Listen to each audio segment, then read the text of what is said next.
in this, and he is a expertise mainly in the coastal and brackish water aquaculture and marine biology, climate change, biodiversity and conservation, disaster management, fish processing, post-harvest technology, and all. He was he was there in Chennai as a principal scientist and scientist in charge of the department, that is Social Sciences Division, Central Institute of Fishery, Central Institute of Brackish Water Aquaculture. Sir, welcome you once again, and please accept my warm regards to you, sir. Thank you. He was not well last week, but then also he is here with us. So really, sir, and hope that all our students, all the attendees will get benefited from your talk. Thank you, sir. So I request you, sir, so to start, if any problem is there in between you, sir, tell me, I will do the things from here. I will try to manage from here. Yes, sir. Chandrasekharan, sir. Oh, thank you. Good morning to everybody. It's my pleasure and honor to participate in this webinar and make a presentation on the coastal and brackish water aquaculture. So it's like a homecoming. So after about 20 years, I am going to take class for my Pantnagar students. So they are like babies for me, but still I feel that I am able to take a lecture for them. And I am thankful to the GB Pant University of Agriculture and Technology, Dr. Vipul Gupta, Ms. Deepthi, and my good friend Dr. Upadhyay, A.K. Upadhyay. It's my pleasure to make a presentation of this subject. So to begin with, since it's mainly for the fishery students, I should, Vipul, I am able to, can I go for the next slide? I'll read the slide from my computer, but you can change the slide. Okay, so to begin with, the importance of fish as the health food, we all know that it's a highly, the content of the protein is very good. In addition to protein, it's all essential fatty acids, including the omega-3 fatty acids and micronutrients. They are also playing a vital role. Yeah. Sir, sorry, sir. You please share your screen, sir. How to share? No. Sir, there will be a share option at your desktop screen.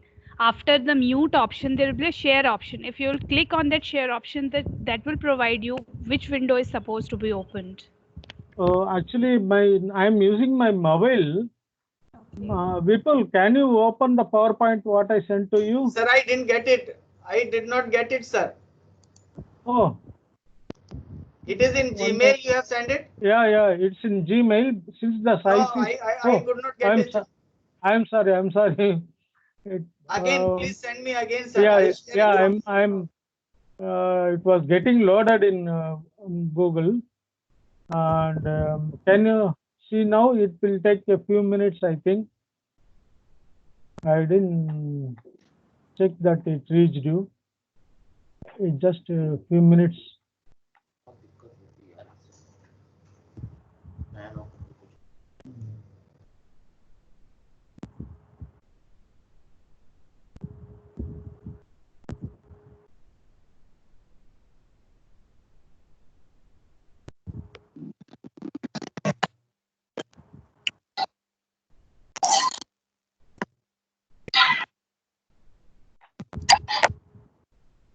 Good morning, everyone. Yes, Dr. Prem. Yeah, have you got it? Yeah. Yes, I got it, sir. I got it. I'm downloading and I'll share it from here. No problem. Okay. One second. So by the time I welcome Dr. Prem. Thank you very much. Yeah, Prem. Principal scientist in ICAR. So welcome, I'm Prem. How happy- are you? I'm happy to see Dr. Prem Kumar, a principal scientist in ICR headquarters, who is also my student, one of my students. It's a matter of pride, sir.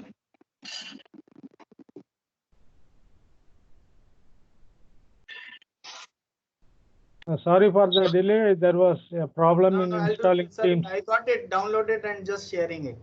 I'm Yeah. sharing the screen. Can we go to the second slide? I think is it visible to all? Sir, is it visible to you? Yeah. I can also see. Yes. So you can start, sir. Yeah, we will go to the next slide.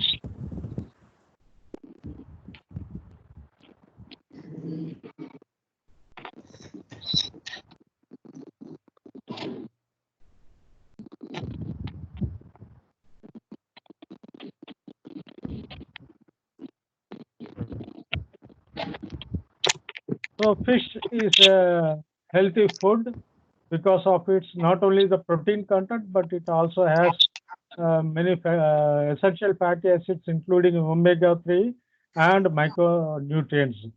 So it's not only good for the body, even it is believed that it's good for the brain. And next slide. If you see the proportion of the fish contribution to the total animal protein requirement of the human beings all over the world, for about more than 3 billion people, they are getting the animal protein, 20%, more than 20% of the animal protein from fish.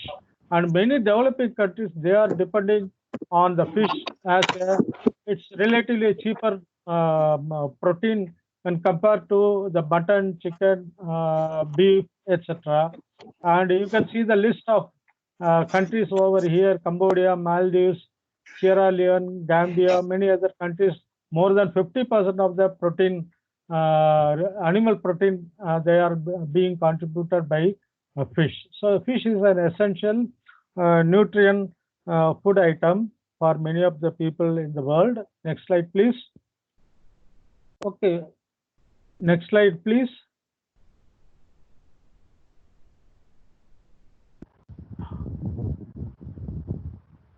Vipul, next slide. So why we have to go for aquaculture?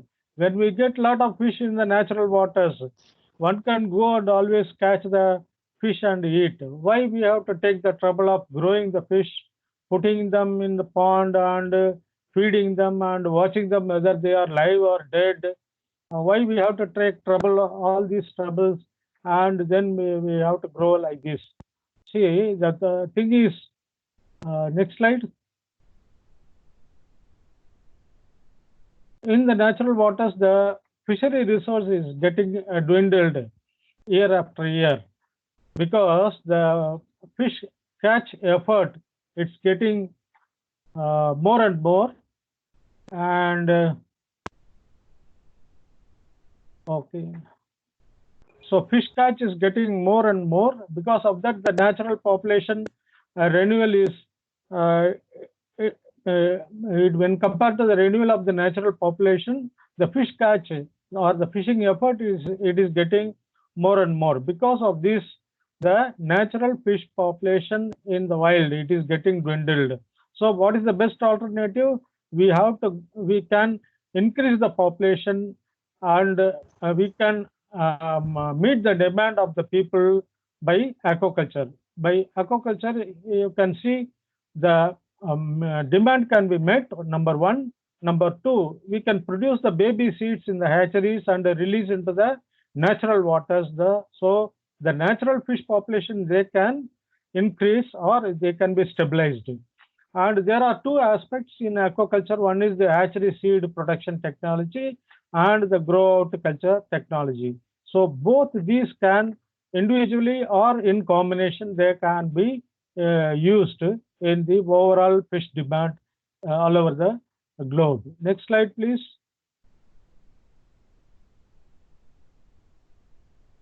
When compared to, next slide, please.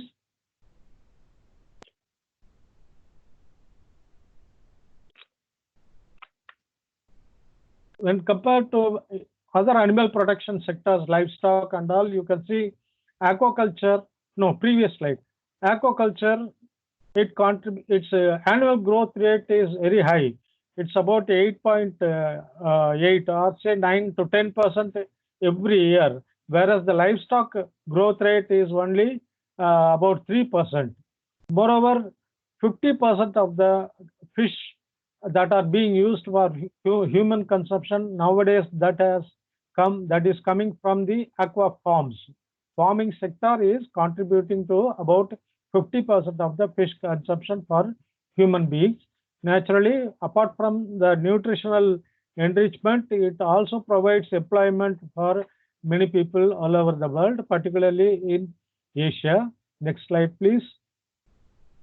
Here you can see the graph, FAO's graph, in which the orange one is the capture fisheries that you can see the beginning of 1950s, 60s, it kept on increasing, but after 1995, 2000 and all, it stabilized.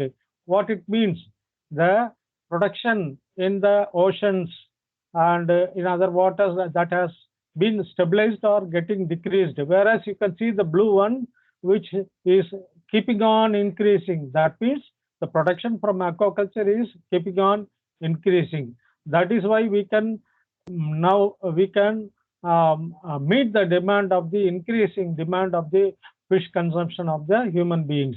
Next slide, please. Next slide.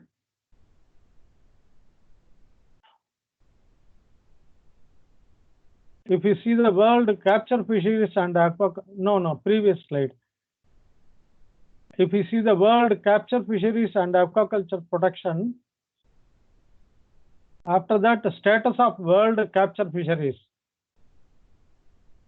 Please go to the previous. Yes. So here you can see the status of world capture fisheries.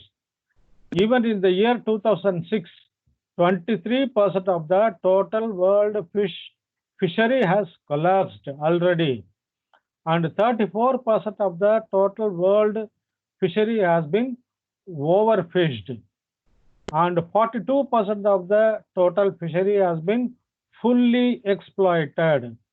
And how much is left? The developing fishery means the resource which is getting renewed, it's only 1%, and undeveloped means 0.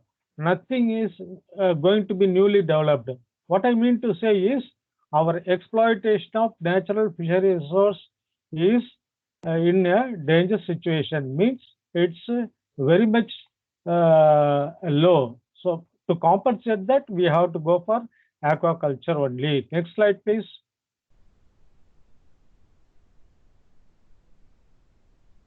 India is playing a major role in fish production. Of course, number one is China, and it keeps on changing slightly. Indonesia was in the second position in the year 2016, and India was in the third position. And as per the projections for the 2030 by the FAO, Food and Agriculture Organization of the United Nations, so we have to produce so much of fish in the future. So that is the production. Next slide, please. If you see the aquaculture production globally, out of the total aquaculture production of 178 million tons, nearly 2/3 of the production it's being contributed from aquaculture, about 110 out of 178. And the total out of this total production, the food fish is about 80 million, and aquatic plants, they contribute about 30 million, and 37,900 tons of non-food products. This gives you just an idea how much the fish is being produced through aquaculture all over the world. Next slide, please. And if you see the fishers and the people who are engaged in capture fisheries and aquaculture. Next slide. Yeah. So here you can see about 60 million people, they are being engaged in totally capture fisheries and aquaculture, out of which 20 million they were in aquaculture in 2016. Okay, and 40 million they were in capture fisheries. Okay, so 2/3 capture fisheries and 1/3 people they were working in aquaculture and fisheries respectively, but the proportion is getting changed because the capture fisheries is decreasing. The amount of fishermen, the number of fishermen or the fishermen population, that is also being decreasing, whereas the people who are working in aquaculture, they are getting increased from 17% to 32%. Next, so this gives a very broad view of the fishes. See, there are so many species of varieties of fishes in the sea and other waters, and how we can determine the species for aquaculture. From commercial point of view, this is not a zoological classification. From commercial point of view, we can classify them into shellfish, pinfish, and other groups. Out of shellfish, you have crustaceans. They are the highly valued species or varieties, such as prawns, shrimps, lobsters, and crabs. And among mollusks, bivalves, edible oysters, pearl oysters, gastropods, and cephalopods. Seaweeds, they are contributing much in terms of quantity. Both mollusk and seaweeds, they are contributing much in terms of quantity. But if you see by value, it's all the finfishes, shrimps, prawns, lobsters, and all. And there are some minor groups of echinoderms, sponges, even crocodiles, turtles, they are being cultured in countries like Thailand, South Africa, etc. Next slide, please. This slide shows how much the groups of the fishes. When I say fish, from this commercial point of view, it includes even aquatic plants. Okay, so here you can see from the bottom, aquatic plant, green one maximum, and there is under the major portion of fish, the green, light green one, and again the dark green one, mollusk, from down to up. Okay, and crustaceans and others are very less. Okay, how many species there are? Next slide, please. How many species are being formed?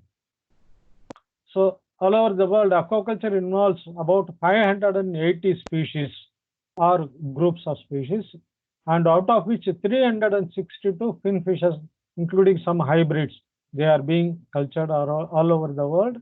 And there are 104 species of mollusks, 62 species of crustaceans, 6 frogs, reptiles, and 9 varieties of aquatic invertebrates, and 37 aquatic plants. See, all these are the global view. And if you see, coming to the Indian context, next slide, in which you can see these are all some of the important species which are being involved in the coastal and marine coastal brackish water and marine aquaculture. That includes both land-based and water-based mariculture as well as coastal aquaculture. So next slide, please.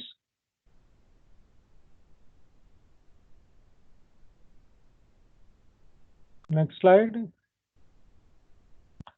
So history of aquaculture. Aquaculture is not new to India. Like China, for many centuries, aquaculture was practiced in our country, mainly by traditional methods like Pakali, Basbadas in West Bengal, Pakali of Kerala, and Berries and Basbadas of West Bengal. And in the past 50 years, we have gone into the modern aquaculture, particularly after the independence.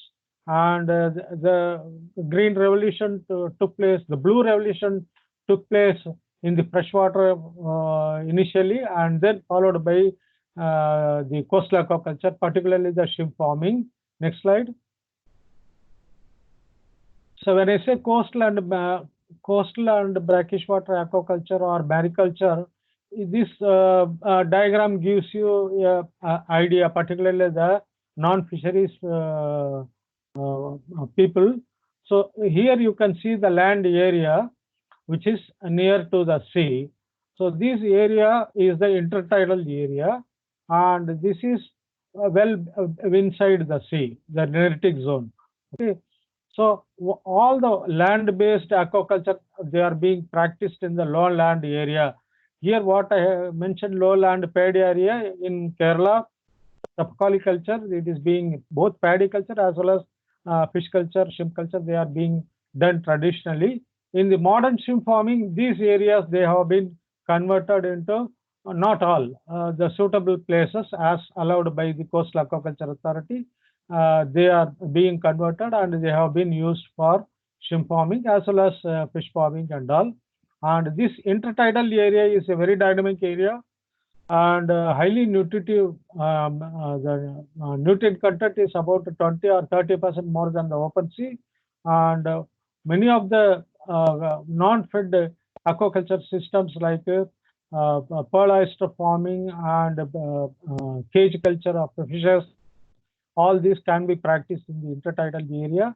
And the open sea is good for making aquaculture practices using big cages, which has been found to be difficult in our country, but in other developed countries, they are in practice. It is highly capital intensive, labor intensive, and the risk factor is also high. Next slide, please.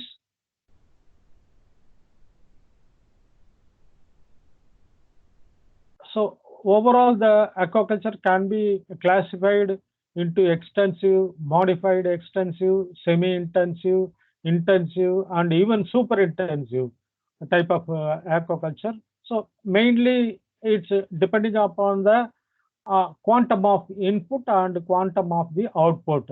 How much the investment you make or the intensification of technology.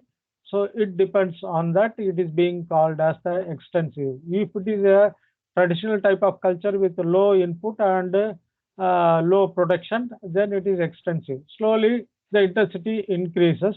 So in the intensive and super intensive systems, the input is very much and the output is about 30 tons and like that per hectare. And it's a bit risky business. And for our country, we always suggest to go for the modified extensive and semi-intensive culture. Next slide, please. So in coastal aquaculture, in the past 30 years, shrimp farming is the main sector. Shrimp farming is the main sector. Earlier, the tiger shrimp, Pinus monodon, was predominating all over the world, including India, up to the year 2009 in the shrimp production. But later, with the introduction of the western white shrimp, Leucopinus varnami, the tiger shrimp has come down. Still, the production is going on, but varnami is predominating. Next slide, please. Here you can see the production of shrimp, India. So the bottom one is India, the blue, dark blue color, and the next row, China, red. From bottom, you please see from the bottom blue is India, and above that is China, and above that green is Ecuador, and above that violet is Vietnam. So just this gives you an idea. India is contributing quite significantly to the global shrimp production. Next slide, please.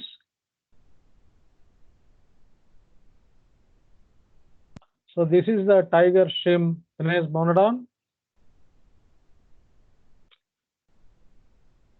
which was dominating the aquaculture production in the past 20-25 years. And whether it is, next slide, whether it is whatever shrimp it is, or even the fishes, the aquaculture of brackish and coastal water is based upon their life cycle.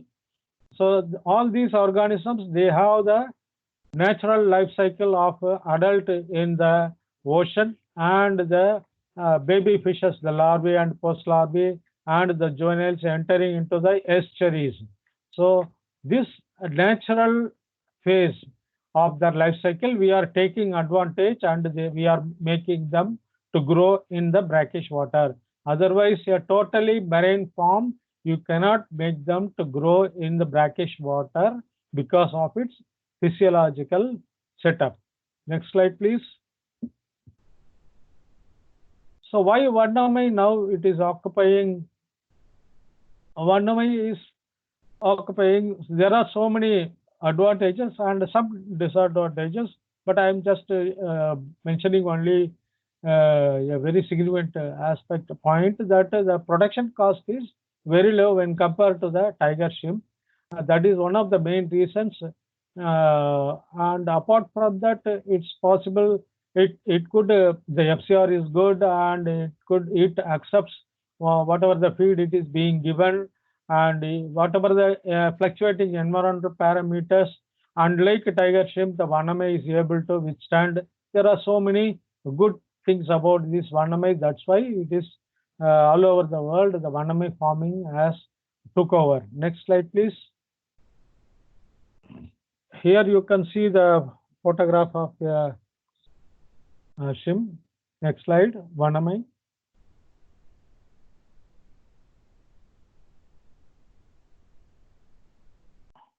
Next slide.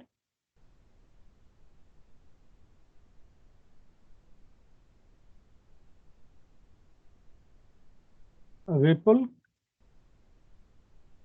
The slide is not changing.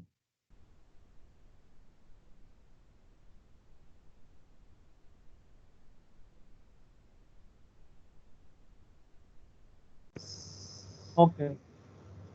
So Vannamai, if you see the production as per 2016-17 data, you can see Andhra Pradesh, West Bengal, Tamil Nadu and all. The productivity is quite good. Even Gujarat also. You see the last column productivity. Productivity means the production per area, per hectare. So it's 7.93 in the case of Gujarat and West Bengal 7.1, Andhra Pradesh 5.7, Tamil Nadu, Pondicherry 5.6. So that shows the intensification of aquaculture of shrimp in these states are good when compared to other states. Next slide, please.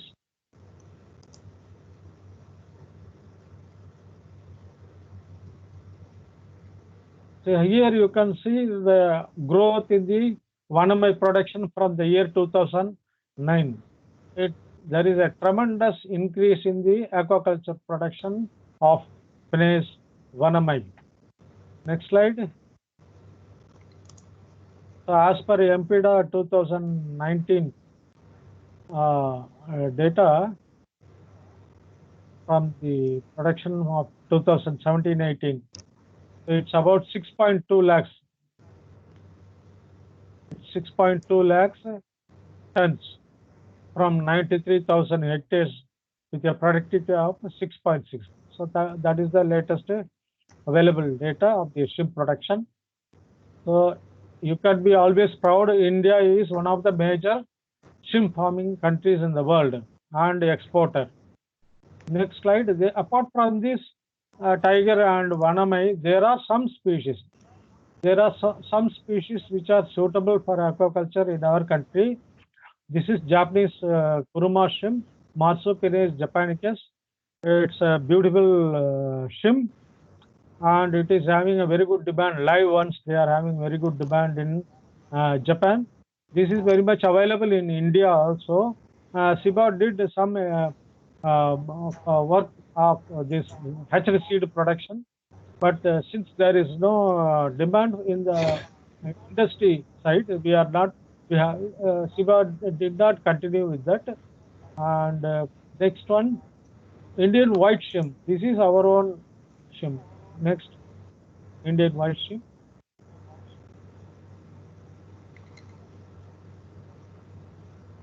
People, next slide.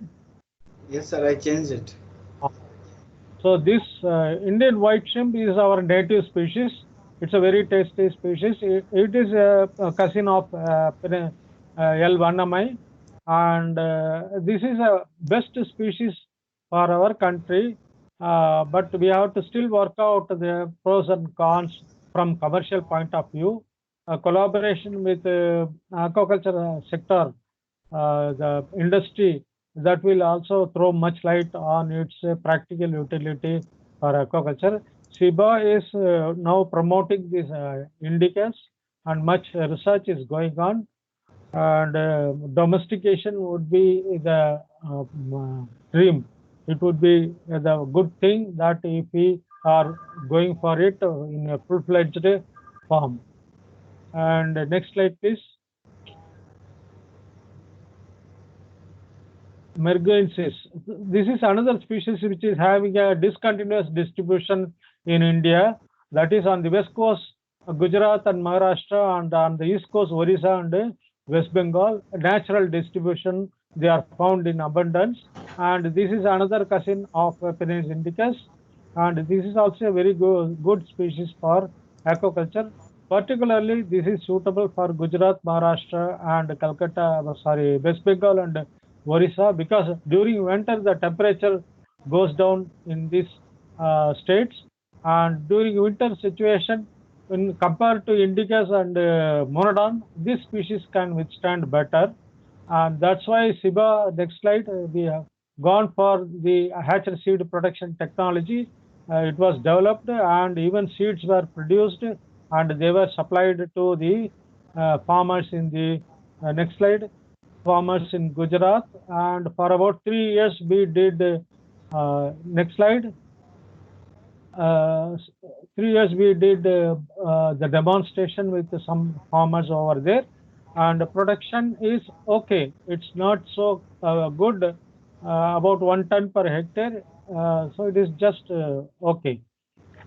But it's a good alternative in winter season. That time you cannot go for tiger shrimp farming, because the economy will be break even, and this banana shrimp or merguensis, it gives a good better return. Okay, so here are some pictures of shrimp hatchery, and this is particularly I'm making the presentation for students, so they may have not seen so far. So here they can, next slide please. People, slowly you can keep moving the photographs. Sir, it is, hatchery. yeah. Next slide. Next slide.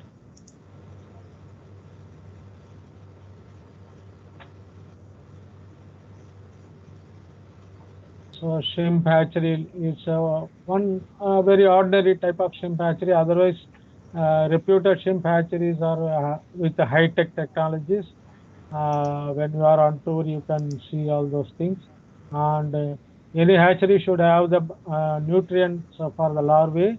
So first it starts with the algae required for the naupliar, later naupliar stages, and protozoa, zoea, and during zoea and mysis stage, the feeding habits change, and from algal culture, one should go for the zooplankton culture. Slide, next slide. And then the post larvae, they can be before being stocked into the pond, the nursery phase can be made. They can be stocked in the nursery. Next slide. And then they can be transferred to the grow out ponds. So when you say grow out ponds, it can be of any shape and any size. That depends upon your management, like a freshwater also.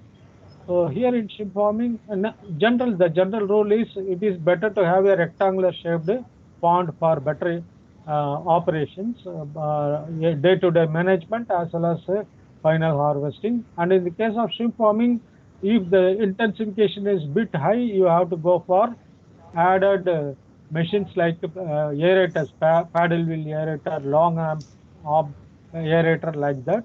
And particularly in shrimp farming, next slide, you have to take care of the biosecurity because of the disease problems. Health is very important, since it is a high valued species and the economy involved is high. we have to take care of the health, otherwise one will end up in a great loss. So the biosecurity includes right from the quality of the water that you draw from the natural water bodies into the pond, and the periodical checking of the growth of the shrimp and their weight, all these, and for preventing the cross contamination of the diseases, particularly the viral diseases like white spot disease and all, we have to have the preventive measures like bird netting. Next, keep moving, people, the slides. Next, so here you can see the bird netting, the crab netting.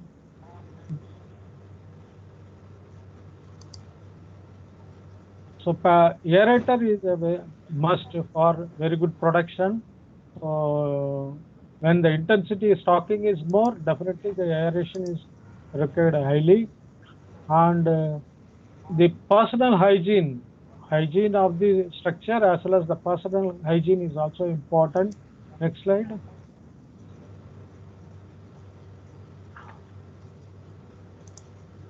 You can see, no, previous slide. You can see the potassium permanganate water bath for both for the feet as well as the hands. And yeah, and the next slide.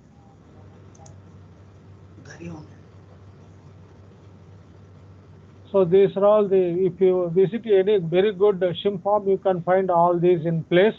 Even a mug which is being used at one place should not be changed to another area. It is applicable for hatchery also. In the hatchery also, the biosecurity for hatchery, biosecurity for farm, they are to be strictly followed. Then you can achieve 100% success against the disease outbreak and all other problems. So next slide, please. It is taking time, sir, from here to there. Yeah. Because of the technical problem, I am unable to change. Otherwise, no problem. Because when I am changing, it is taking time to reach to the to you. It is taking time. Yeah. So next, biofloc. See, this biofloc technology is a modern technology. Nowadays, it is being used even in fish farming in the inland areas also. So the advantage in biofloc technology in the coastal aquaculture, particularly shrimp farming, is you can avoid contamination of diseases from by taking water from the natural bodies, particularly if the viral outbreak is at one place, and if you are taking the water in for your pond, then your pond is also getting infected. To avoid that, you can go for zero water exchange. Means without drawing water for the whole crop period, you can do aquaculture using this technology, but it is bit costly, labor intensive, and risk factor is also high. So the basic biology is you are making high microbial soup or something like that. That will be useful for that will meet the nutrient requirement of the stock of shrimp inside. And the advantages are this type of aquaculture is eco-friendly, and the bacterial disease and other diseases that can be prevented. And next slide. So you can always go for safely zero water exchange, and but the production cost is high, investment is high, production cost is high, and correspondingly the income is also high. 20 to 30 tons per hectare, it is possible, but only a few farms in India, they are going for biofloc technology because it requires good training of the technicians who are working in the shrimp farm. ordinary farm, it will be difficult for them to handle. So in shrimp farming, apart from the technology, the social aspects, they are also very important. We have seen many problems that have been overcome by doing the shrimp farming as a group approach. When you do shrimp farming in group, you can, the procurement of seed and the sale of the product, all these can be procurement of input material, everything can be managed relatively in a cheaper way, and a good price can be commanded for your produce of the shrimp. And supposing if any one farmer meet with some problem and result in loss of this stock, so financially he can be compensated with other farmers. Like this, there are so many good advantages. There are practically good groups in Gujarat, like Manoj Sharma managing in Surat and all, and in Tamil Nadu also, Muthupet area, there are some groups. Mostly they are relatives and good friends. With a cohesive nature, they can manage that. It is possible and it is being advised. Next slide, please. Long time back, Empida Naka, they did experiment in this group farming, and it was tremendously, it was quite successful. Here you can see the few farms they have started with earlier 2002, and then up to 2010, the whole cluster management that was made very successfully. That has proved that group farming in shrimp farming, it is good. Of course, in fish also. Next, next slide. Mud crab culture, it's also a very good farming in the coastal area, which is, but it's for only suitable for small scale aquaculture, because there are two types of aquaculture of mud crabs. One is, next slide. Next slide. Next also you can go. So one is long-term growth culture, and the other one is, next slide you can go. And the other one is the short-term fattening method. The long-term one, it requires a lot of time. So fattening is suggested. But in mud crab fattening or mud crab aquaculture, mostly one has to depend upon the natural seed. So if we recommend much of this expansion of mud crab, it will result in the exploitation of the natural mud crab resources. Then the population will dwindle. So the suggestion is only it is permitted for small scale aquaculture, and for commercial large scale aquaculture, one can go for the hatchery produced mud crab. And next slide. For the first time in India, there was a mud crab hatchery started way back in 2009, I think 8 or 9, in Tamil Nadu. And but unlike shrimp farming, there was no much demand for mud crab. So that's why there were no more hatcheries developed. But RGCA and all, they have started mega hatchery, and the mud crab is being produced. And some farmers in Andhra Pradesh and other places, they are going for mud crab farming using these hatchery produced seeds. Otherwise, the small scale farming of mud crab as fattening, it is very much there in many areas in Tamil Nadu, Andhra Pradesh, Kerala, Maharashtra, I think in Gujarat also. So there are photographs of people, you can just keep moving them next one by one. Yes, sir. तुम्हारा room कौन सा था? अरे 21 का पूछ लिया है?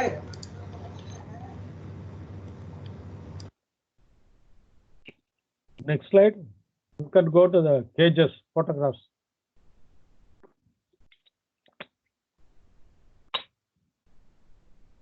Keep moving. So here you can see the cage. This is only for a demonstration purpose. So one can grow the crabs in the cages. They are having individual chambers because they are cannibalistic. They have territorialistic behavior, means fighting with each other and breaking their chelate legs. Once the chelate legs are broken or any part of their body is broken, then it is invalid for export and all. Buyers, they will not buy. That's why we have to take care when we are growing the mud crabs, whatever the structure we are growing in. And it's not only cages, you can grow them in the pond. So this type of pond culture is also very good and not involving much money. It involves very less money. Pond farming of mud crab, or it can be grown in pens like this in the coastal area. These are all the pens which are actually being used for mud crab farming in Tamil Nadu. And next slide. Yeah, next slide. You can keep them in the coastal backwaters, estuaries, wherever the water flow is moderate, not very fast and not very slow also.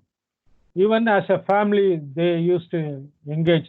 The fishermen go for fishing, and after coming back home, after rest, he can work with his wife and the relatives, the whole family. They can take care of the mud crab farming. Definitely that gives additional income.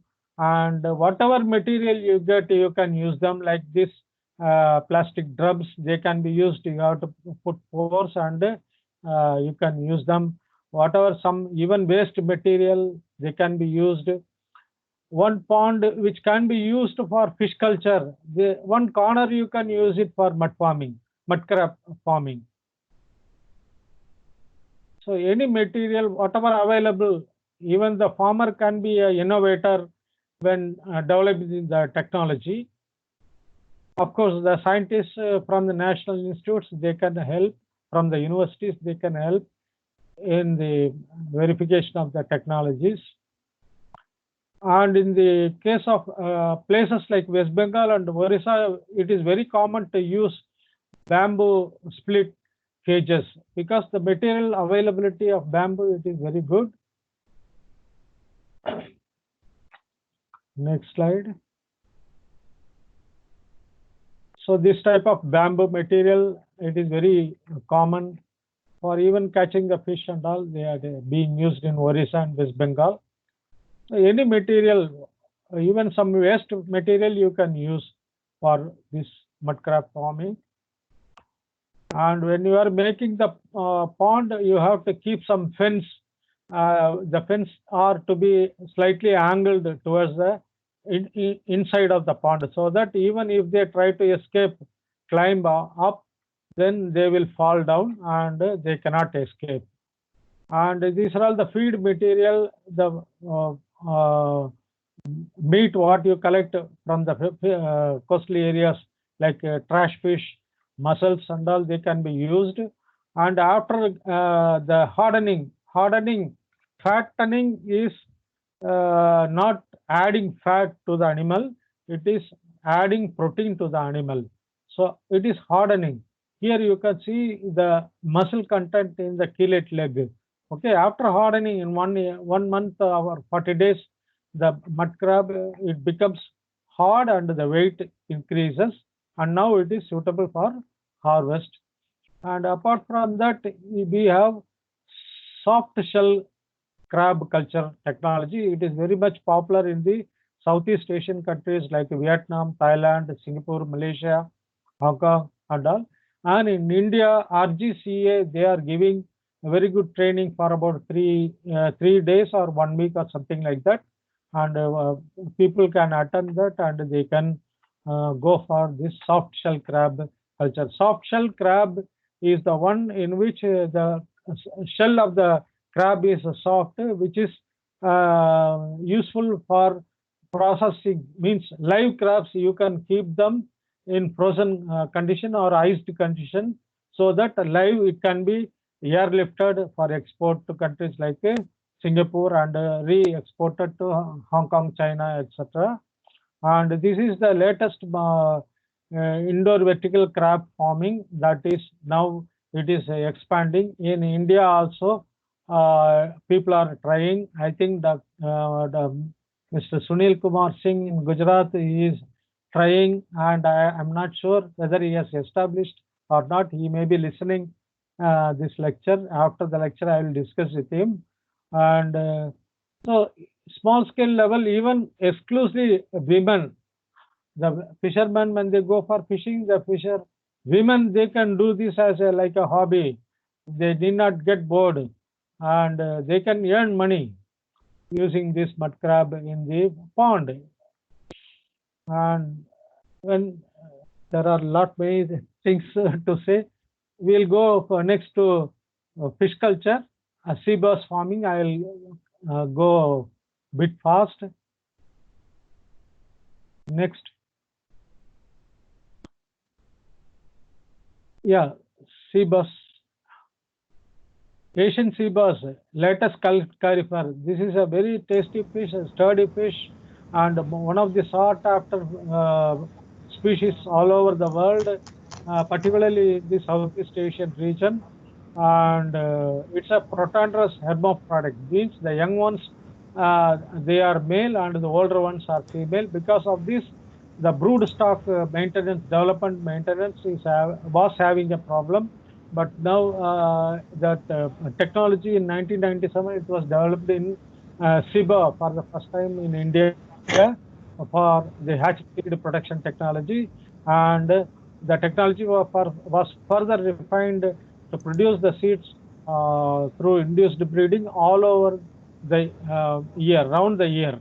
Okay, with this technology, anytime the seed is available, RGCA has adopted SIBA technology, and they are also producing the SIBA seed and supplying to farmers.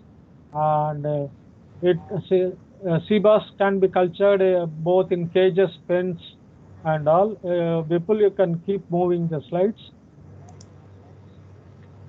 They can be stocked in the small cages or big cages, and here are some photographs that shows batteries of cages with a platform. You can see the platform. They are all the cages. Under that platform, cages are there in like chain. They can be land connected, or even they can be in the open backwater. Like it's these photographs from Vietnam, and any material can be used for constructing the platform and the cages. And the cage which is being designed by CMFR, Central Marine Fisheries Research Institute for Mariculture. Some trials they have been also done successfully with this sturdy cages, which are a bit expensive, but that can be big commercial companies. They can go for that type of cages. And the cobia culture, sea bass culture, they can be practiced because they can withstand in the rough sea conditions. In SIBA 2007, practically the cage culture, sea bass. Yeah, please. Any question, Eric? So Please continue. in SIBA, the 3-tier culture of the sea bass was done, and people keep moving the slides.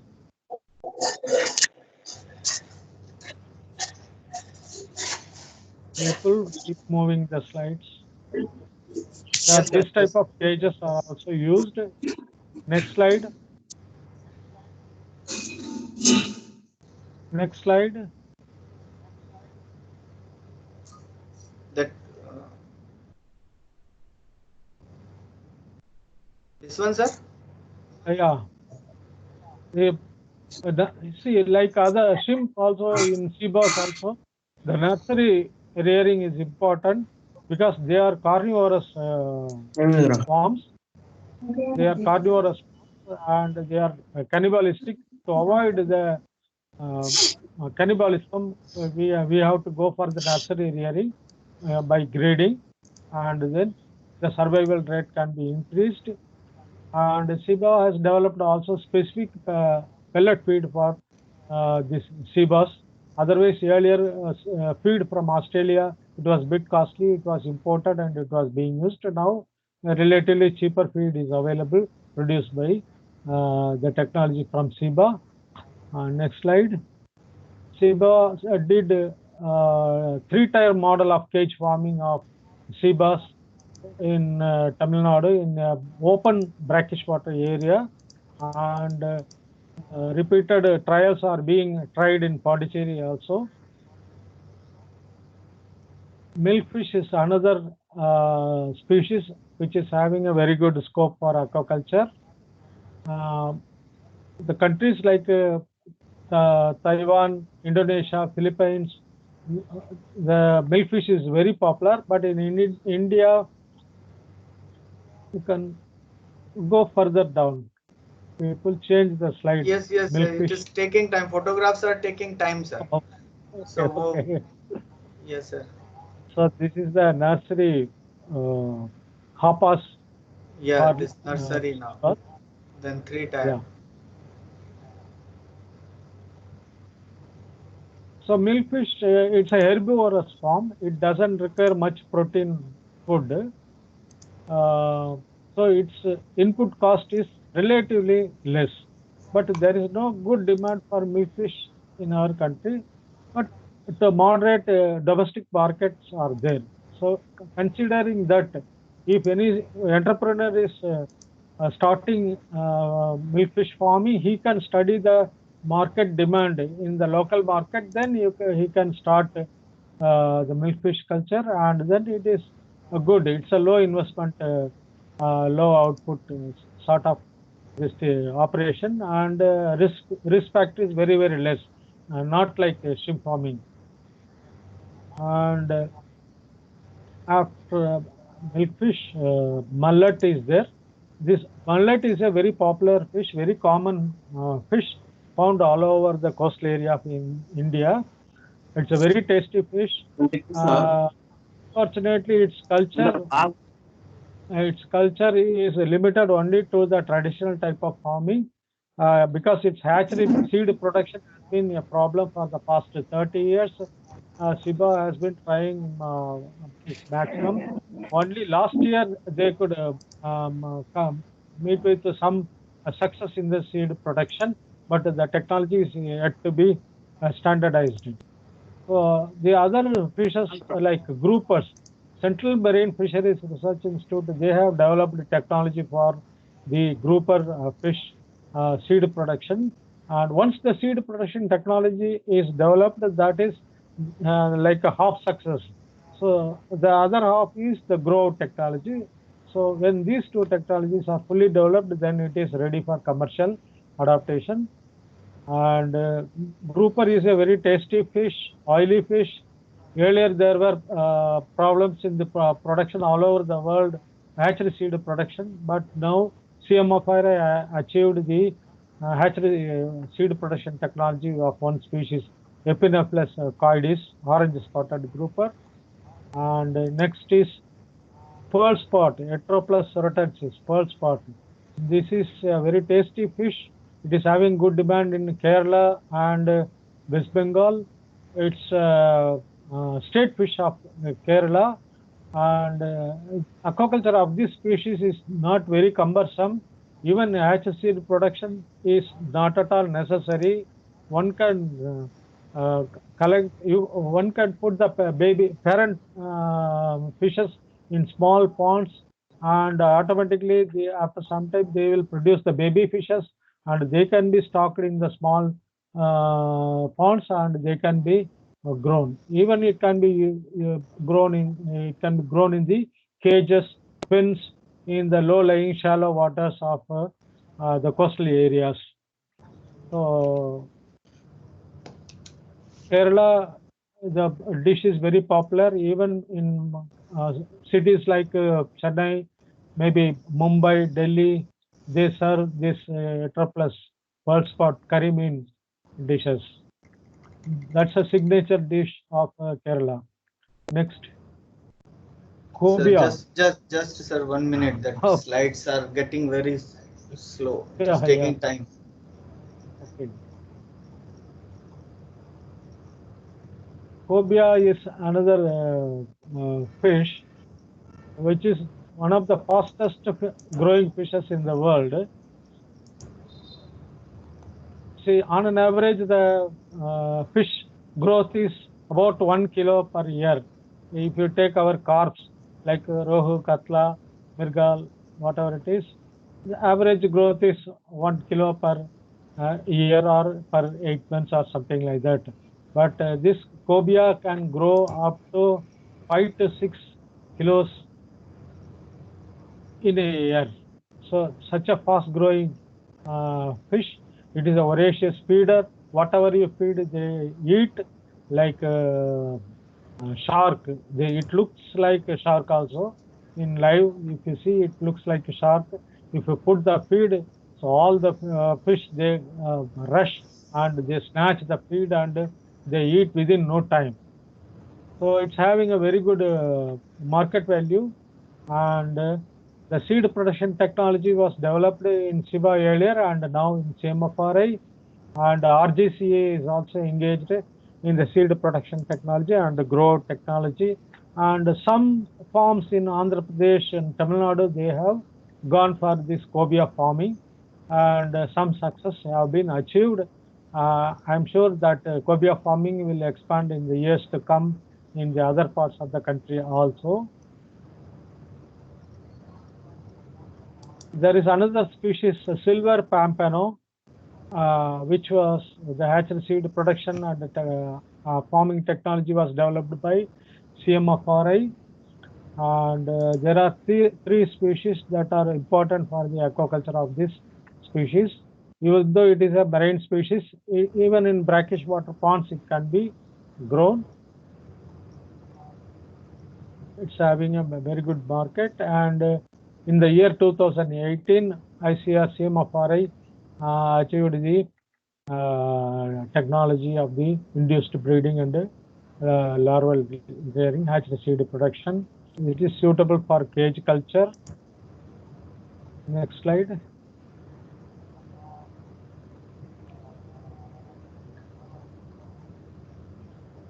So all these cobia, these pampano and all, even though they are marine species, the brood stock can be developed on the land-based structures, and then the seed produced, the fry produced, they can be transferred to the cages in the coastal areas. If the salinity is good, even in brackish water, they can be grown, and it is good if it is a total saline area, the marine cages.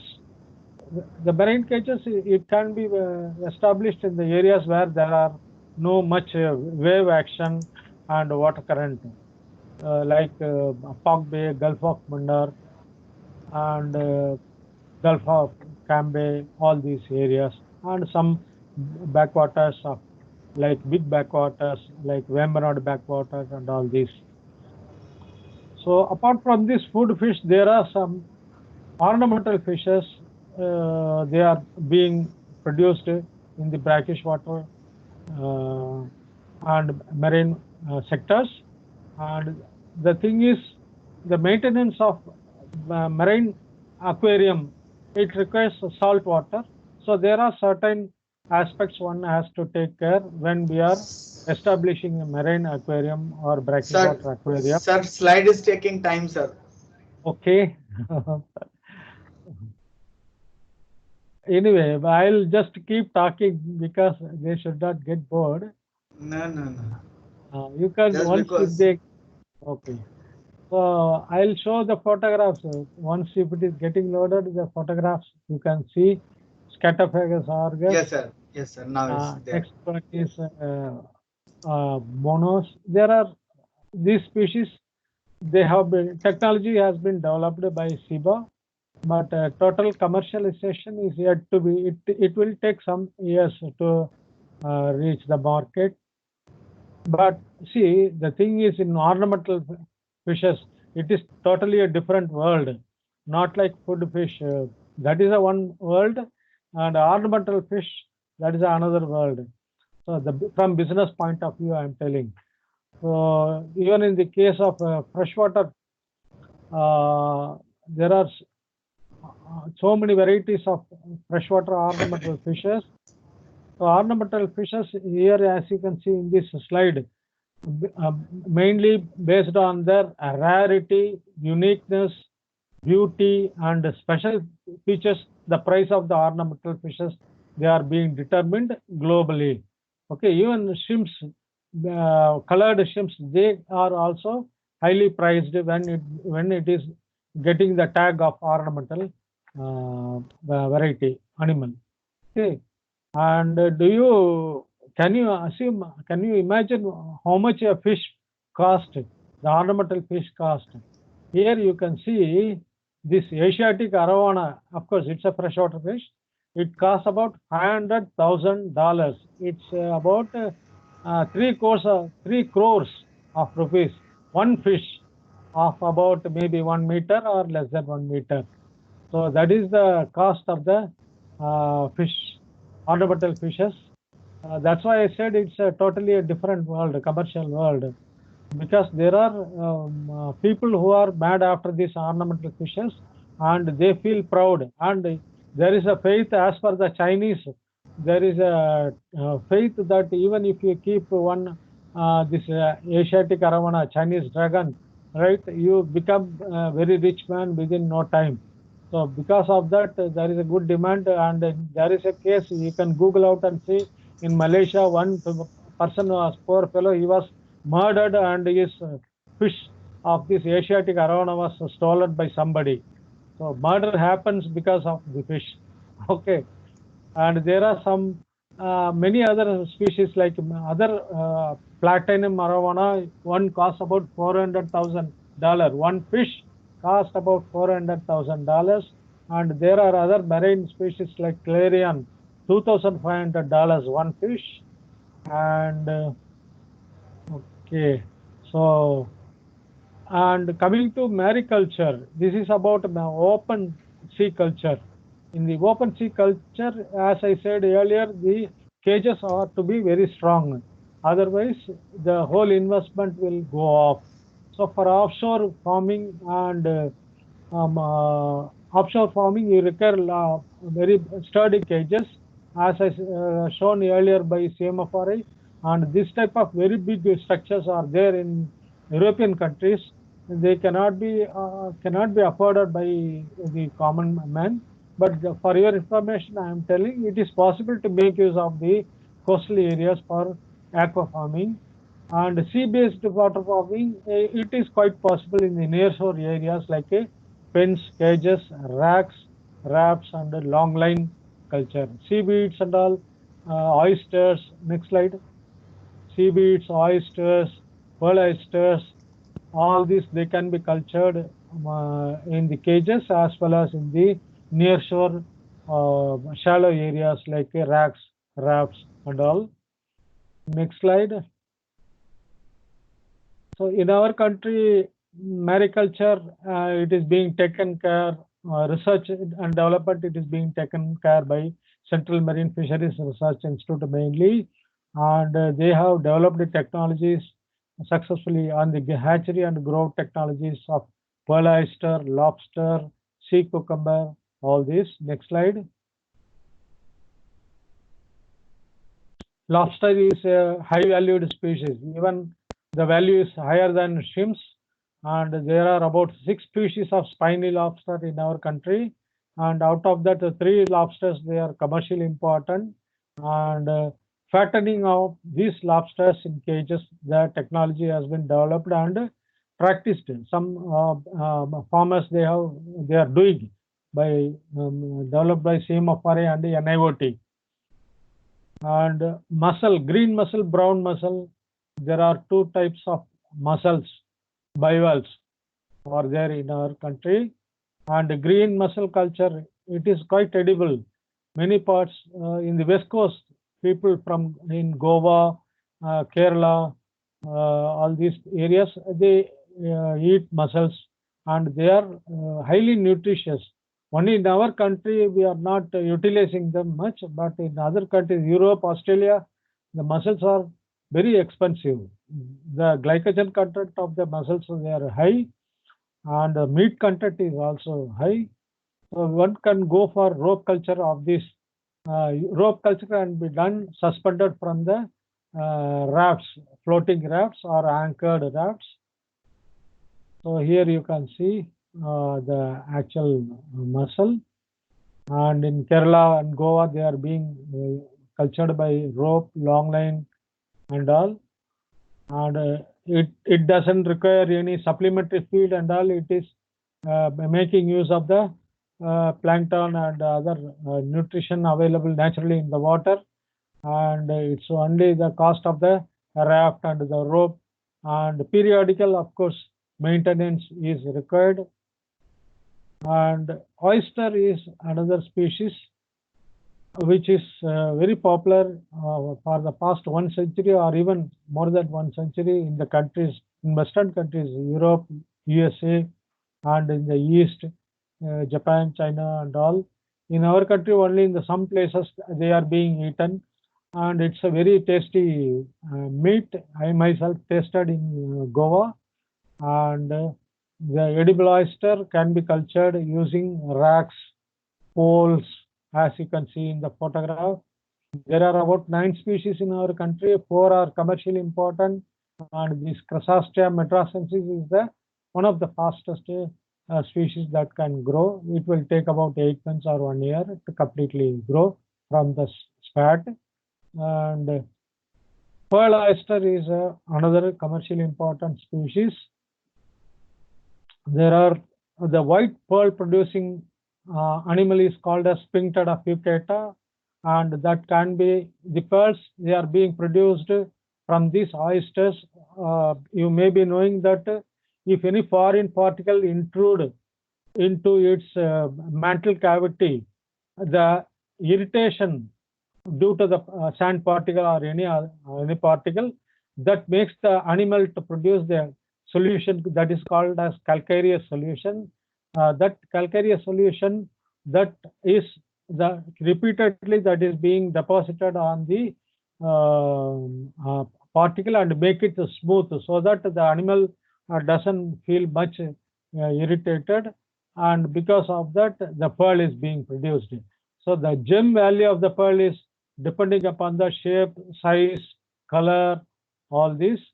So artificially the pearl can be produced. Pearl oyster, it can be aquaculture, and the pearl can be produced. And like surgery in human beings, in this also the surgery can be made. They can be conditioned with some sedation, and surgery is made. A small nucleus particle taken from another live oyster, it is being kept along with the foreign particle nucleus and the graft tissue together inside the animal, and it is left to grown in the you can see how it is being done, the operation is being done. The photograph courtesy is from CMFRA Mandapam. They have provided me these photographs. Thanks to them.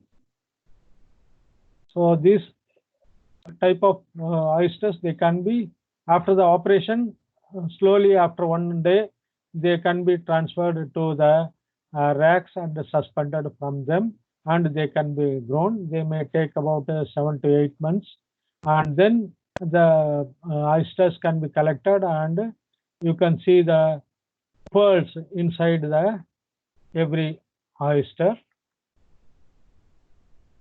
Here you can see the actually cultured pearls by the CMFRA. You can see different shapes and sizes. The gem value is being determined based upon that. Next, we'll go for seaweed farming. There are about 10,000 species of seaweeds all over the world, and some of the groups, they are very useful for aqua farming. Then the seaweeds like Laminaria, Euchemia, Gracilaria, Undaria, these are all the major groups. They are being cultured in the countries, Southeast Asian countries like Japan, Korea, like that. Seaweeds are highly nutritive organisms, so they have hundreds of uses in the industries, including nutraceuticals. So from farming point of view, we can classify them into 3 groups. Here you can see the major produced species groups from all over the world.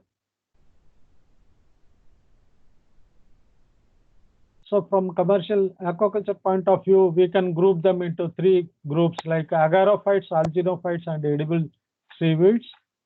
Agarophytes are the plants from which agar is being derived, and alginophytes are the seaweeds from which algin is derived. And edible seaweeds, they can be used for as a in the cooked form or as a raw salad, like that. So we are not much used to this type of seaweed consumption in India, but the countries like Japan and Korea and many other countries, Thailand, Vietnam, they consume a lot of seaweeds. We should also practice ourselves to go for consumption of more of seaweeds. It's really a wonderful nutritional enriched food. And these are all the different types of culture methods. Rope culture, very shallow areas can also be used for culture, and deeper areas they can be used. Rope culture can be used for culturing these seaweeds. Here you can see the color, they are very beautiful. They are small, and even they are miles together. You can see forest, seaweed forest in the Japanese waters, kelp forest. They say kelp, K-E-L-P, kelp forest. 2-3 persons, they have to carry one seaweed. So that much the size of the seaweed. And this Capophagus alvarezi is a very popular one in India.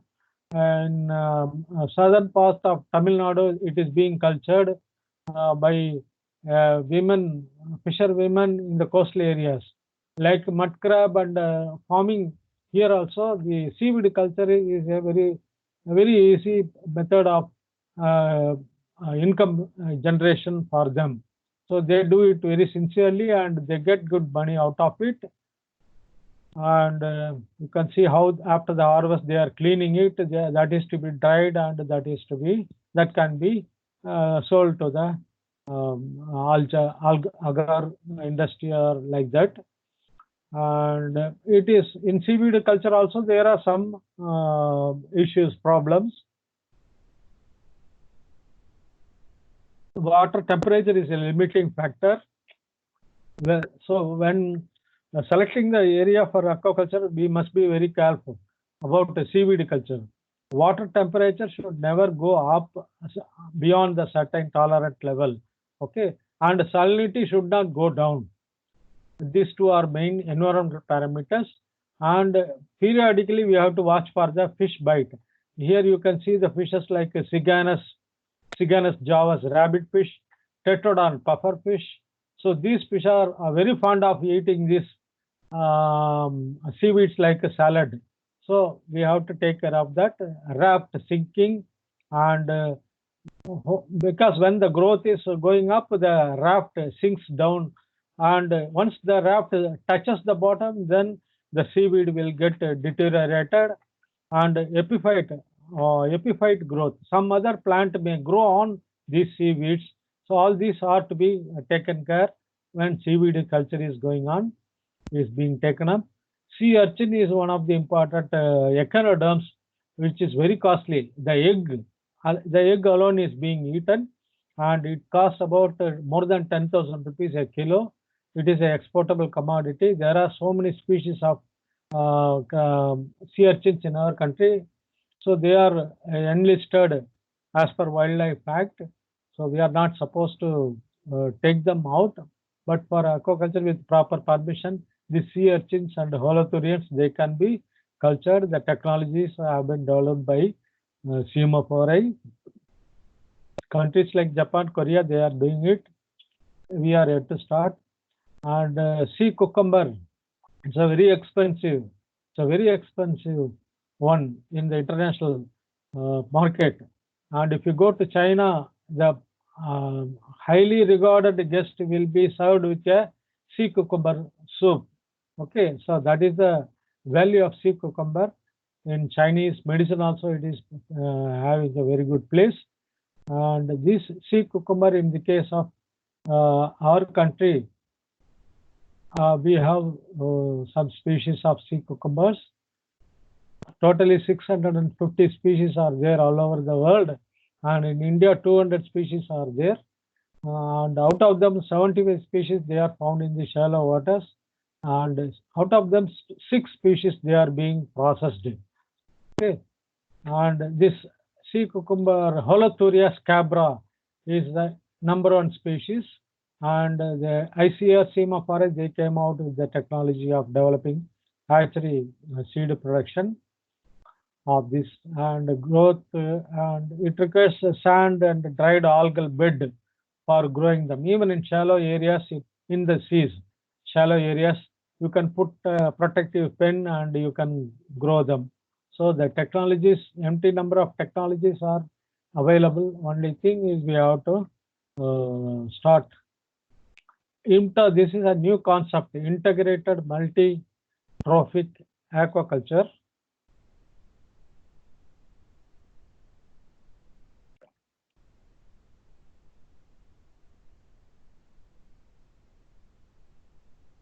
So it is like our integrated farming in freshwater, how we are making use of the water column, surface, column and bottom. All the 3 areas of the water, they are being used by the fishes of surface feeder, column feeder and bottom feeder.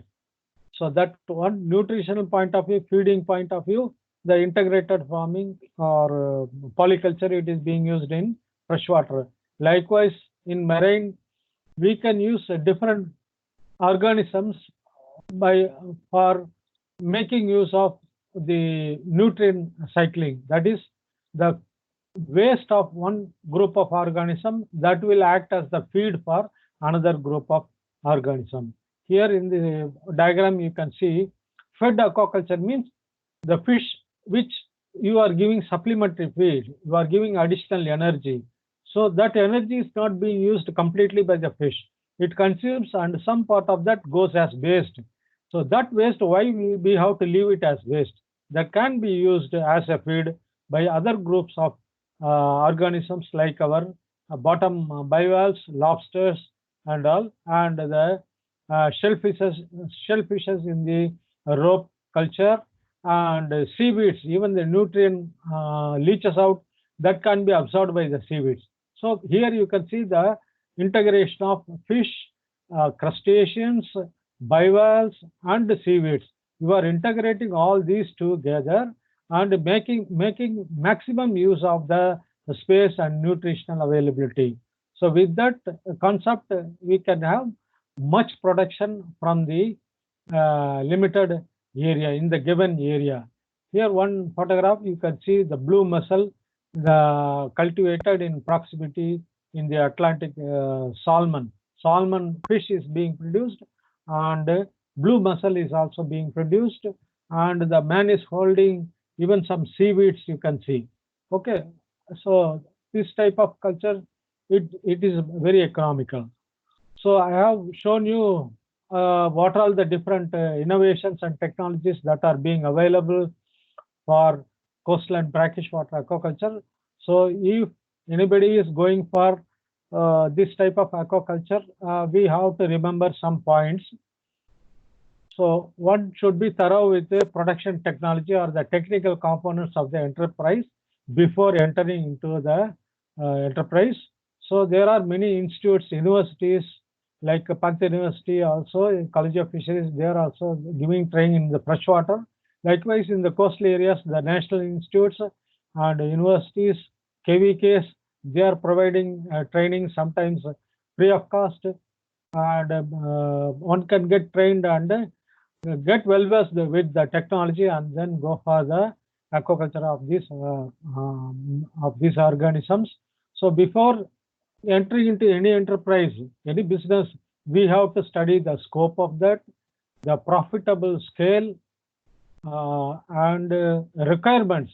How much money you have to shell out, okay, or invest, and what are all the investment components: land, farm, pond, machine, the persons you are going to hire, okay, and time to time input. For example, in aquaculture, you have to spend about 50 to 60% of your money on the feed and the seed in the operational cost. Okay, so like that, all these are to be worked out. You can determine if you have less money, you just start a very small one, like the mud crab fattening in the pond. Those who are living in the coastal areas, they can take lease or from the government take permission, and then they can go for the small scale aquaculture of mud crab. So that is a sort of livelihood, this thing, or intermittent some type of fish culture, or high investment corporate culture, like that. So we have to see the clients who are going to be benefited out of this. And value chain. Once we produce the material, whether marketing, what is the scope of marketing? Because with all that investment, labor, once if you produce a new species and when there is no one to take it, then it is a total loss. So before starting, we have to even work out the market, and if possible, some tie-up is to be done. And generally for export, they will require in tons. In containers, they will require, the quantity will be required more.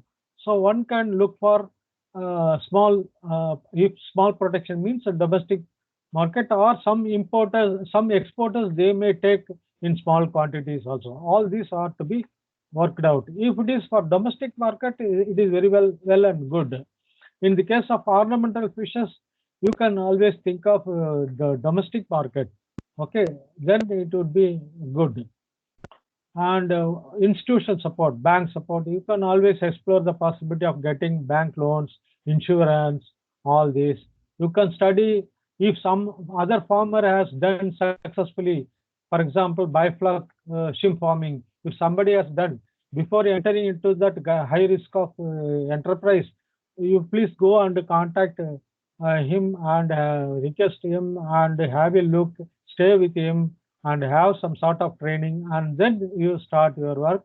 It is always two, 3 friends of you, good friends of you, together you can start. That will give you a financial standing also. So like any other enterprise in aquaculture also, all these are to be worked out, whether it is a small scale or large scale. Okay. Thank you very much, and all the best. And Vipul, one video, Shiva video I sent. Could you just play? It's only for 3 minutes. You can enjoy that video, all of you. It was made in Shiba a couple of years back. That is particularly for youngsters.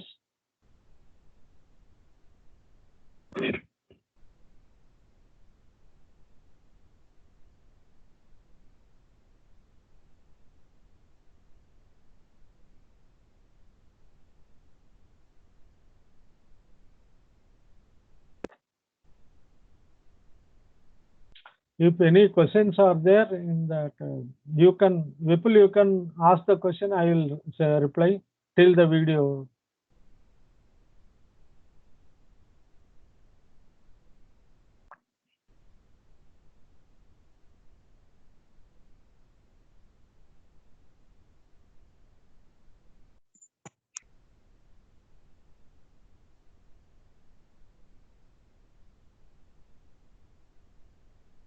By the time we can have the question. Now thank you very much, sir, for your informative and nice discussion, sir. We got a lot from you, sir. So now it is open for the house to interact, to discuss the things. If anything they want to ask, one by one they can raise the hand and ask. Please. By that time I'll just try to get that video. Where is that?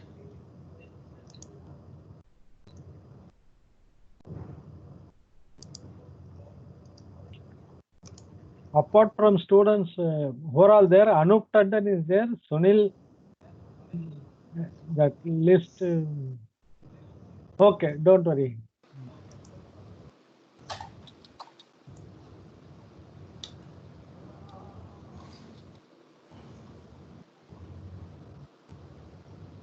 Yes, Yes, Sunil sir. Yes. Good afternoon, Sunil.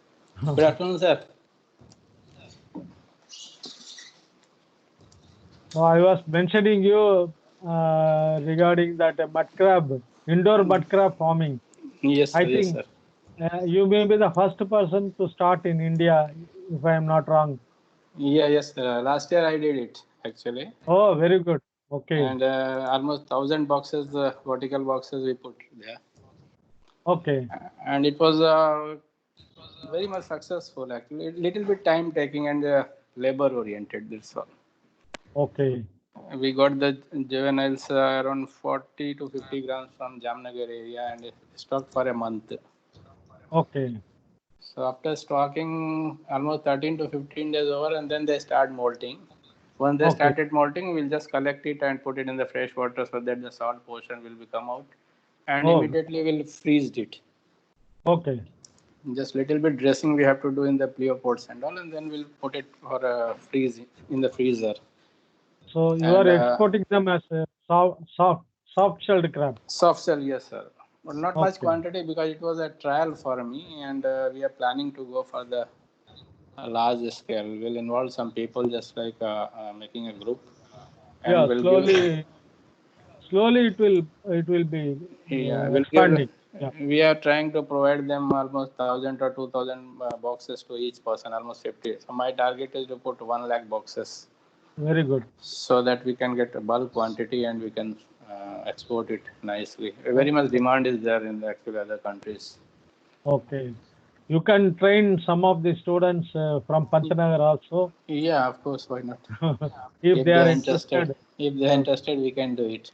Yeah, yeah. I am starting the video, sir. Okay. Okay. Okay, Sunil will just show the video to students. Then we will continue. Yeah.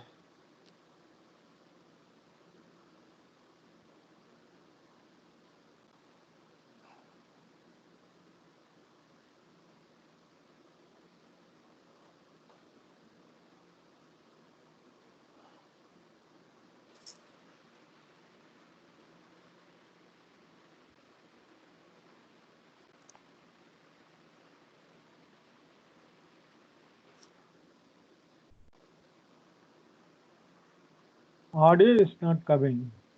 Is it running?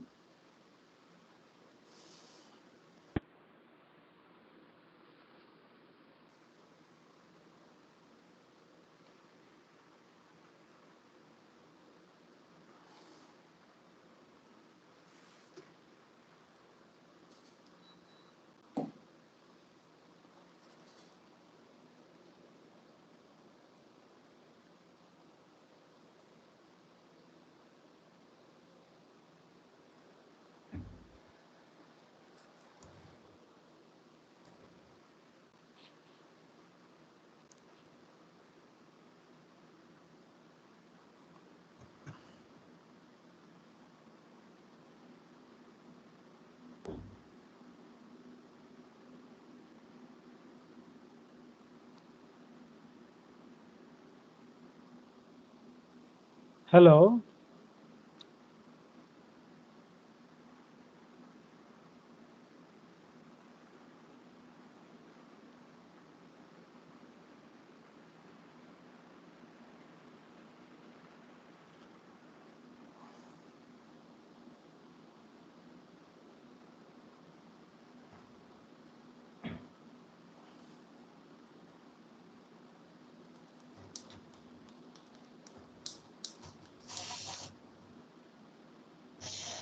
Audio is not coming.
Yes, sir. It was a nice. Thank you, sir.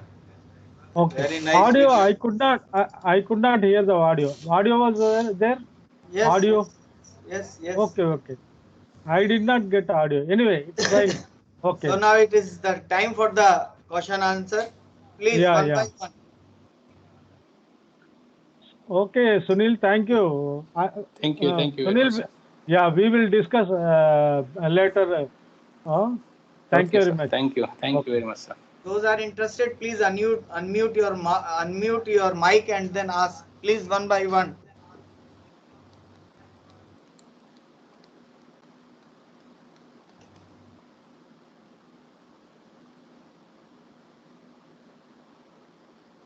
What happened? No question. Everything is clear.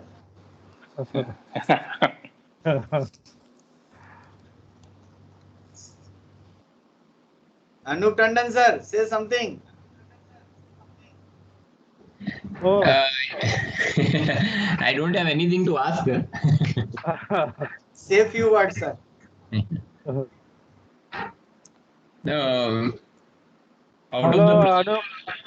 Hello, sir. Hello, everyone. Yeah, let me tell everyone. He is Mr. Anup Tandon. See, first Mr. Sunil Kumar Singh. Sir, he is there. He is from in DU from 87 batch and a very good entrepreneur doing culture, seed production, everything in Gujarat, in Diu as well as in Porbandar. Porbandar, he is having a hatchery even for the Venamai hatchery, and then he is doing tilapia culture and a lot many things. We have seen his farm, we have seen his hatchery, and he is doing a very good job.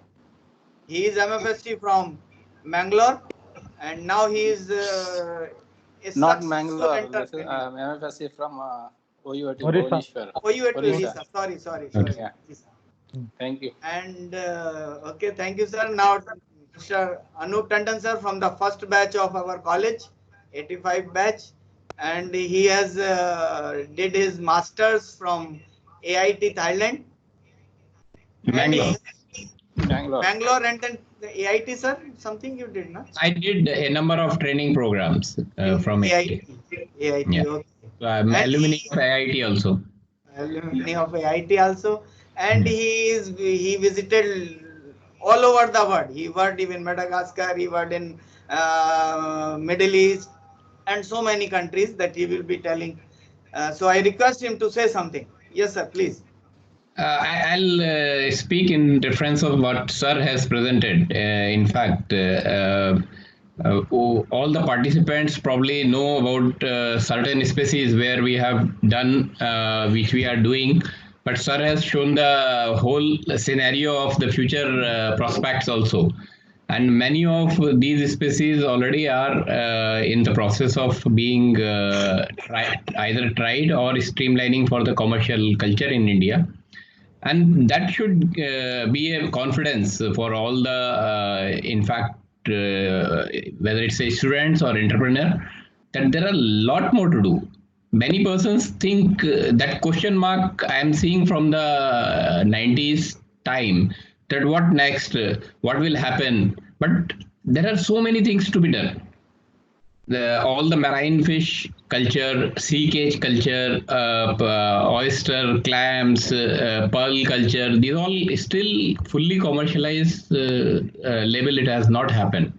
Even the crab fattening or the lobster fattening